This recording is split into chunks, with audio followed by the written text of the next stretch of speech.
नमस्कार. एका छानशा रेसिपीसह मी मृदुला तुम्हा सर्व खबरांचं स्वागत करते. समर वॅकेशन निमित्त सध्या आपण आपल्या बच्चे कंपनीसाठी छान छान रेसिपीज करतो आहोत व आज देखील आपण खास आपल्या छोट्या मित्रांसाठी करतो आहोत dual flavour 2 in 1 eggless crunchy cookies.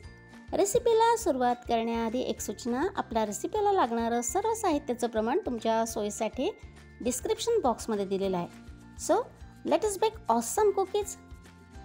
बोलमध्ये आपण बटर घेतलेलं आहे, सॉफ्ट बटर. हे बघा, बाजारामध्ये हा पॅकेट मिळतो ना 100 ग्रामचा, तेच आपण बटर घेतलं जे सॉल्टेड आहे. आणि आपल्याला बटर कसं हवं तर सॉफ्ट पाहिजे. हे बघा असं, म्हणजे मेल्टेड पण नको आणि फ्रीजमधलं कडक नको. फ्रीजमध्ये ठेवलेलं असेल तर रेसिपीच्या 1 तासभर आधी तुम्ही बाहेर काढून घ्या.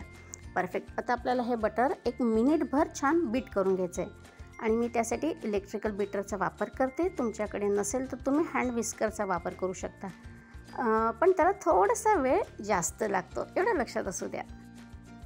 फेटलेलं बटर आपण एकत्र करून घेतोय. आता आपल्याला यामध्ये पिठी साखर घालायची. आपली नेहमीची साखर मिक्सरमध्ये आपण बारीक करून घेतली आणि साखर बारीक करत असतानाच आपण त्यामध्ये 4 हिरवी वेलची घातलेल्या आहेत. आता आपण आधी स्पॅटुलाने मिक्स करून घेऊया, नसता काय होईल, बीट करताना ही पिठी साखर उडू शकते, हो की नाही. बरं, आपण यामध्ये वेलची पावडर घातली, म्हणजे साखरेवर आपण वेलची बारीक करून ती वापरली आहे. पण यामध्ये मी अजून व्हॅनिला इसेन्सचा देखील वापर करणार आहे. तुम्हाला आवडत असेल किंवा तुमच्या घरी असेल तर व्हॅनिला इसेन्स तुम्ही वापरा, नसेल तर अवॉइड केलं तरीही हरकत नाही. आपण 4 ते 5 थेंब आपण इसेन्सचा वापर करणार आहोत आणि त्यानंतर आपल्याला हे छान फेटून घ्यायचं आहे 3 ते 4 मिनटं. हे बटर येलो कलर दिसतोय ना आता आपल्याला, तर ह्या बटरचा कलर बदलेपर्यंत आपल्याला बीट करायचं आहे. आणि तयार बटर क्रीम असं छान फ्लफी झालं पाहिजे, त्याचं व्हॉल्यूम छान डबल झालं पाहिजे, तितपत आपण बीट करून घेणार आहोत. बघा, बटरचा कलर पूर्ण बदललेला आहे आणि हे जे तयार झालं ना त्याला आपण बटर क्रीम म्हणतोय. बघा, बटर क्रीम कसं छान फ्लफी झालं आहे, फुलून आलं आहे, हो की नाही. आणि व्हॉल्यूम देखील त्याचं बघा कसं डबल झालं आहे, मस्त क्रीमी झालेलं आहे. यामध्ये आता आपल्याला सर्व ड्राय इन्ग्रेडियंट्स घालायचे आहे, पण ते कसे, चाळून. कधीही बेकरी प्रोडक्टमध्ये ड्राय इन्ग्रेडियंट्स चाळून घालावेत, म्हणजे छान होतात. त्यासाठी आपण बोलवर चाळणी ठेवलेली आहे आणि यामध्ये आपण घालतो आहोत मैदा, बेकिंग पावडर घालूयात आणि बेकिंग सोडा घालूयात आणि हे सर्व साहित्य आपण व्यवस्थित चाळून घेऊयात.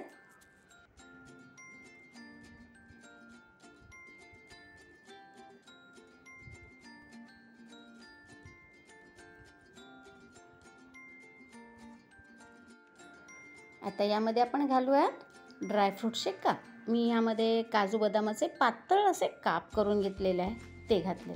तुम्ही तुमच्या आवडीचे ड्रायफ्रूट्स घालू शकता. फक्त काय करायचं, अगदी पातळ पातळ काप करायचे. एकदा व्यवस्थित मिक्स करून घेऊयात.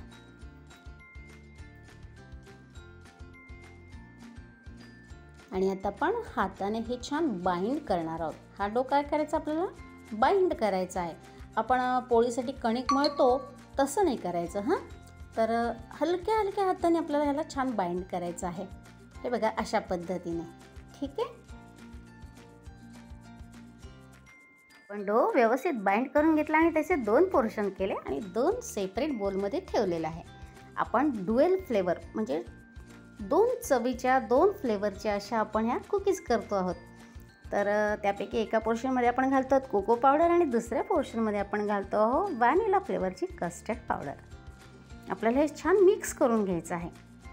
आता ह्या डोला कोको पावडर ज्यात घातलं त्याला आपसुकच असा कलर छान येईल, ब्राऊन कलर येईल. पण या कस्टर्ड फ्लेवरमध्ये आपण 2-3 थेंब फूड कलरचा वापर करतो. येल्लो फूड कलर मी वापरला. मार्केटमध्ये कशा कुकीज, त्या 2 in 1 कुकीज अशा छान ॲट्रॅक्टिव्ह कलरमध्ये असतात ना, आपण अगदी तशाच करणार आहोत, म्हणून आपण यामध्ये फूड कलर वापरला. तुम्हाला नको असेल अवॉइड केलं तरी हरकत नाही. ह्या पावडरी ड्राय आहे, कोको पावडरसुद्धा आणि कस्टर्ड पावडरसुद्धा. त्यामुळे डो बाइंड करताना जर गरज वाटली तर आपण एखाद दुसरा चमचा दुधाचा वापर करणार आहोत. व्हॅनिला फ्लेवरचा डो आपण बाइंड करून घेतला आणि त्यासाठी आपल्याला 1 चमचाभर दूध लागलं. आता आपण हा कोको पावडर घातलेला डो बाइंड करून घेऊयात. व्यवस्थित मिक्स करून घेऊ आणि आपण गरज वाटली तर एखाद दुसरा चमचा दूध घालूया, त्यापेक्षा जास्त घालायचं नाही हां.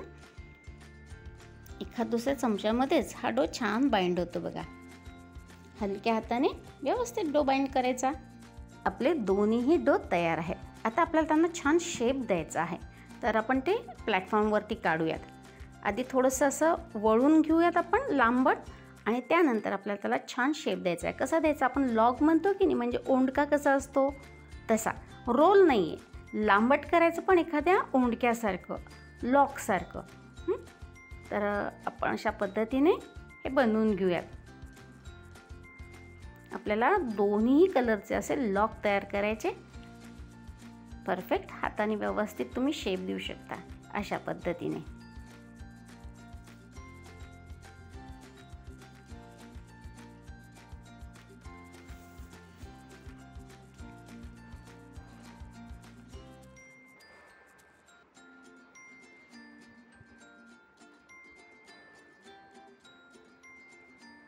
आधी केल्याप्रमाणे दुसऱ्या डोचा देखील मी आणखीन एक लॉक करून घेतला. आता आपल्याला दोन्ही लॉक एकत्र करायचे आहेत, चिटकवायचे आहेत. चिटकवायचे म्हणजे मध्ये काही लावायचं नाही आपल्याला, बस दोन्ही लॉक एकत्र करायचे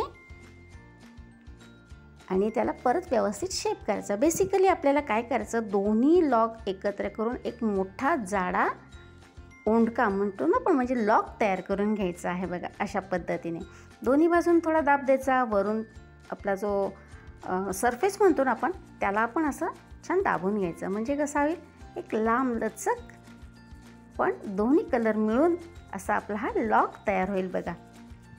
आलं लक्षात तुम्हाला? परफेक्ट.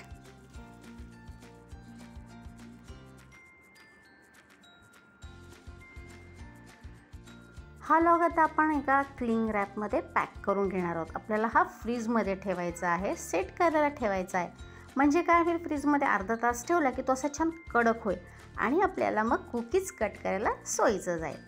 पण असा उघडा ठेवायचा नाही, ओपन ठेवायचा नाही फ्रीजमध्ये. तर क्लिंग रॅपमध्ये ठेवा, ॲल्युमिनियम फॉईलमध्ये ठेवा, तुमच्या घरी जे अवेलेबल असेल त्याच्यात. अगदीच काय तर आपली प्लास्टिक बॅग असते घरामध्ये, तर त्याच्यामध्ये देखील तुम्ही हे पॅक करू शकता. परफेक्ट. तर आता आपण हा फ्रीजमध्ये ठेवणार आहोत अर्धा तास.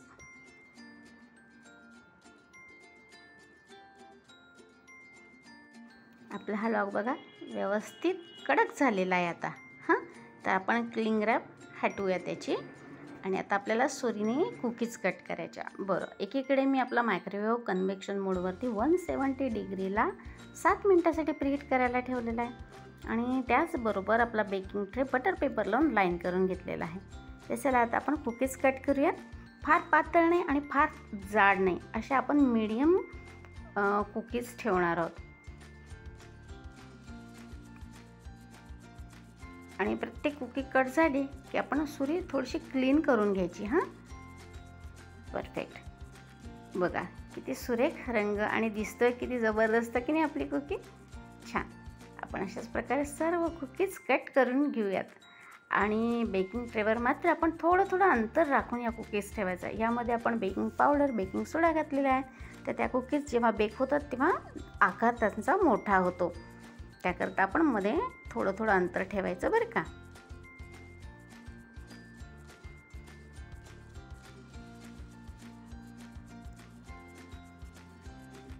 अशाच प्रकारे आपण सर्व कुकीज कट करून घेणार आहोत.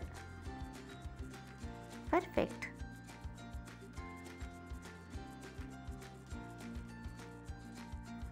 आपण कुकीज करून घेतल्या आणि आपल्या बेकिंग ट्रेवरती थोड्या अंतरावरती व्यवस्थित मांडून घेतल्या. चला, आपला मायक्रोवेव्ह प्रीहीट झालेला आहे, तर आता आपण बेकिंगला ठेवूयात.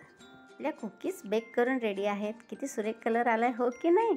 आपल्याला या कुकीज बेक करायला 170 डिग्रीला जवळजवळ 15 मिनटं लागली. तुम्हाला 1-2 मिनटं कमी अधिक लागू शकतो. बरं, गरम असताना या कुकीज अजिबात काढायच्या नाही, नसता त्या तुटू शकतात. म्हणून आपण 5-7 मिनटं गार होऊ देऊया आणि मग त्यानंतरच आपण या कुकीज काढून घेऊयात. सर्व कुकीज बेक झाल्यात, गार झाल्यात आणि आता मी प्लेटमध्ये काढून घेतलेल्या आहेत. घेतलेल्या साहित्यामध्ये मोठ्या आकाराच्या जवळजवळ 30 कुकीज झालेल्या आहेत. बघा कसल्या जबरदस्त दिसत आहेत की नाही. चला, मी तुम्हाला जवळून दाखवते. हे बघा, प्रत्येक कुकीजवरती ना असं भेगाळले, तडा गेले, त्याचा अर्थ आपल्या कुकीज छान बेक झालेल्या आहेत. मस्त बघा, परफेक्ट कलर, परफेक्ट टेक्स्चर. तुम्हाला मी आणखीन एक कुकी दाखवते. बघा, सर्व कुकीज आपण छान बेक करून घेतलेल्या आहेत. आता आपण मोडून पाहूयात.